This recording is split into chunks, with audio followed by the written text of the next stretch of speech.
Finally here at 5:30, after years of talks and planning, the Broadway Market is finally getting a new owner in a year. The nonprofit Broadway Market Management, Inc. will take over in July of next year, 4 years after the group was created to revitalize the space and strengthen operations. Now in March, we spoke to some vendors and also Councilmember Mitch Nowakowski, who said enough is enough and now is the time to make these changes. We need the weight of the mayor's office to be able to get shovels ready to get going. Well, Fillmore District Councilmember Mitch Nowakowski joins us live here tonight to talk about what happened today and what happens now going forward. Thanks for coming in. So this was before the council today, is that right? And where does it stand now? Correct. So the council today voted on a lease agreement for a new management entity next year to take place to control the operations of the Broadway Market. The local municipality, the city of Buffalo, should not be in the way of the progress of the Broadway Market, nor do we have the capacity to run it. So now we're going to have a management entity run the Broadway Market that they'll have now almost $7 million from the Ralph Wilson Group, which, wanted to give the money if they actually were to get a lease agreement from the city to, you don't just want to give money without an agreement.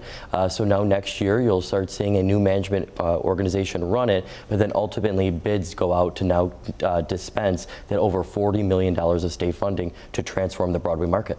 I feel like every year at Easter, we talk about how amazing the Broadway Market is, and then at the same time, we hear from people who say it should be amazing all year round, and you hear some of the concerns. I want to play a little bit of that.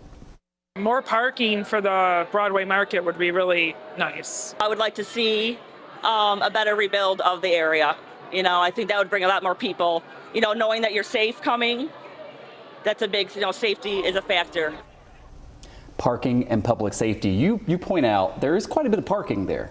There is. So, the original historic Broadway Market was actually taken down in the 50s to accommodate the suburbanite to have a ton of cars. So the sheer magnitude of the money that could cost to fix the ramps, there'd be no money to fix the market. So right now I'm focused on the money going into being dispensed to revitalize the actual vending portion of the Broadway Market. And ultimately, my former predecessor, Shirley Stolarski, the councilwoman in the 70s, states clearly in her report that is still true to today, that if you're going to root for Broadway Fillmore, you have to root for the Broadway Market because of the sheer cultural asset it is to that entire community. So if you love the Broadway Market, that means that you're going to then support the whole entire neighborhood and the east side of Buffalo. Yeah, I think a lot of people would say, why in the world has the city of Buffalo been running a market to begin with? Doesn't it make more sense to have something like this nonprofit in charge? So what's the timeline now? This official switchover happens in a year, and then how quickly do we see the progress that you want to see? So today, as we passed and dispensed and disposed of the lease, it states that July of next year in 2026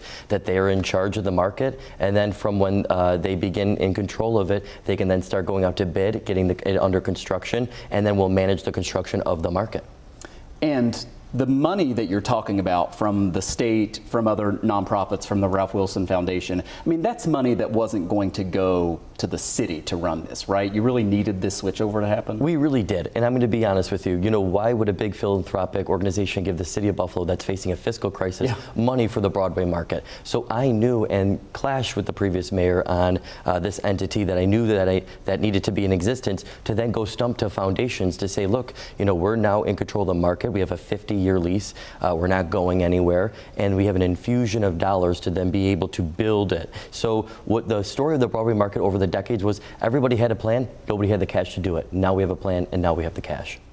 There you have it. All right, we'll be following it closely. Councilmember Mitch Nowakowski represents the Fillmore District and also chair of the Finance Committee. Mitch, thanks so much. Thanks for having me.